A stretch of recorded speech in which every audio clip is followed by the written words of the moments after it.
Hey guys, Caesar here. I've been doing a little thinking about how most of the church in America, and often around the world, most commonly meets together, at our Sunday services. Is the way that we're often doing church really communicating what we think it is? Especially to visitors or folks just checking things out. Is the form in which we receive a message as important as the message itself? Philosopher and author Marshall McLuhan argued that throughout history, what has been communicated is at times less important than the specific medium through which we communicate that message. The technology, choices, and methods that transfer the message changes us. It changes the culture, and it changes those who receive it. As someone, myself, who used to work for and help lead larger attractional churches and their Sunday services, this maxim that McLuhan proposes has always intrigued me.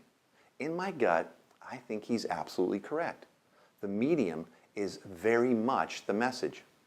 And I've often wondered what your average person, someone who has not grown up in the church, who just rolls into a service on Sunday morning, would think that Jesus and the gospel is all about, based on what they see, hear, and experience. You ever wonder that? Think about it from their perspective for a minute. You walk in and you're greeted by a person, usually wearing a special badge of some sort, who hands you a program and directs you to your seat. The person's thinking, a badge, program, directions. What does that medium communicate? Okay, then once seated, the service begins. Lights, camera, action, the band kicks in. An MC of some sort comes out and tells us what we're going to experience today. And then we're led through 3 or 4 songs, most of which we would have no idea what they were from our normal life. And we're led by a professional band on microphones and amplifiers, all quite polished, all very well lit. And the person must be thinking, is Christianity a well-crafted and timed-out production? Is Jesus going to walk out on stage soon? That might be cool.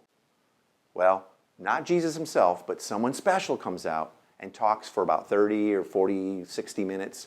This is apparently a very important person. I mean, the light is shining on him from the balcony the entire time. And this is apparently a very important stuff he's talking about because everyone in the room sits in silence, listening intently. Many are taking just copious notes. And then comes the end.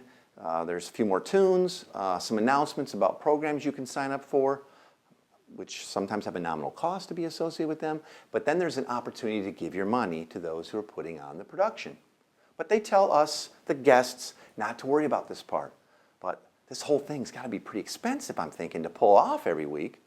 Wait a minute, you mean some of these churches run this thing multiple times? Whew, they must be exhausted.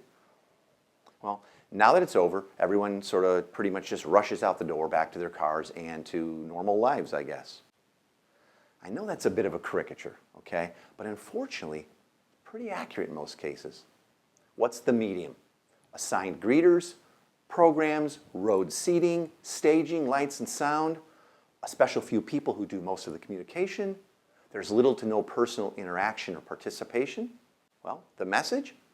Jesus, the church, and Christianity must be a rehearsed production that's crafted by a few to show the many how to live. Or it's a somewhat cheesy entertainment thing, or something. You're a guest, and there's no obligation. That's sort of the message. Now, when I contrast this to what I read about the original followers of Jesus in the early church, I got to tell you, I'm awestruck by the contrast. They devoted themselves to the apostles' teaching and to fellowship and to the breaking of bread and to prayer. Everyone was filled with awe at the many wonders and signs performed by the apostles. All the believers were together and had everything in common. They sold property and possessions to give to anyone who had need. And every day they continued to meet together in the temple courts. They broke bread in their homes and they ate together with glad and sincere hearts, praising God and enjoying the favor of all the people. And the Lord added to their number daily those who were being saved. Wow. The medium there? Homes, daily meals, serving together, praying and learning together, miraculous signs and healing, organic growth. So the message? Well, this is a family, and we're in this together. Because of Jesus, we have God's favor on our lives every day of the week. This is all really good news.